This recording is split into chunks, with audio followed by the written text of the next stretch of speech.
ኢሞት ተጠቃሚ ሆነን ህይወታችንን ብንቀይረው ይሻላል። ኢንስታግራም ላይ ከምን ይጃጃል? እሱ ማለት ከነ ፍቅር ራሱ በአሁን ጊዜ ተቀይሯል። ፍቅር አይን የለውም ይባላል፣ ግን የኪስህን ሁኔታ በደንብ ነው የሚያየው።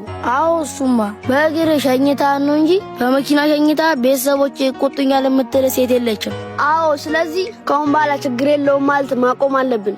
አዎ ሶሲያይን ዱርዬ ሊለን ይችላል፣ ግን ህይወቱን ለመቀየርና ለዓላማው ሲል አንገቱን የደፋ እንጂ አምላኩን ክዶ ጠንቋይ ቤት የሮጠ ዱርዬ የለም። እናሳ የእናቴ ልጅ የጊዜ ጉዳይ ነው እንጂ ሰውን አሸንፎ ታያቅም ብላ ዛሬ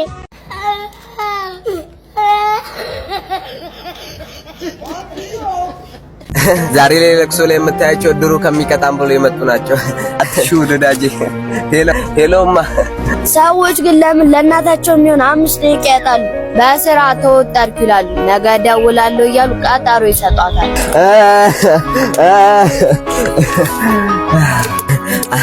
አረ ጊዜያቱ አይደለም እናታቸው ለዘላለም የምትኖር ይመስላችኋል? እውነት ነው። አንተ ነገ እመጣለሁ ስትላት እሷ ዛሬ በናፍቆት እየሞተች ነው። ለዓለም የምትሰጠውን ሰዓት ቀንሰ ለእናትህ ስጥ።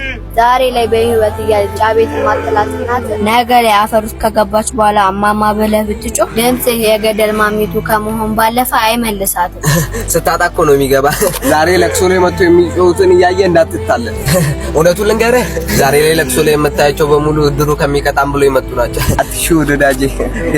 ሄሎማ የደወሉላችሁ ደንበኛ ቴሌፎን ለጊዜው ጥሪ አይቀበልም። ሄሎ ማኪዬኔ አበባ፣ ካንቺ ውጪ ሌላ ዓለም ያለኝ አይመስልኝም። ወይ አቤላ፣ እኔም እኮ ላንተ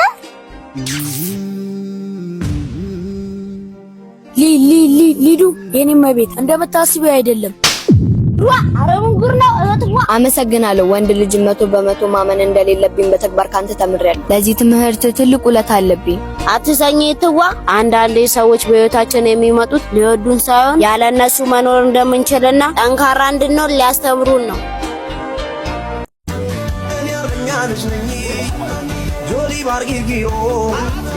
እቺ ደግሞ ምንድነው የምታስጨንቀን? የድሮ የበደሌ ጠርሙስ የመሰለሽ ሰውዬ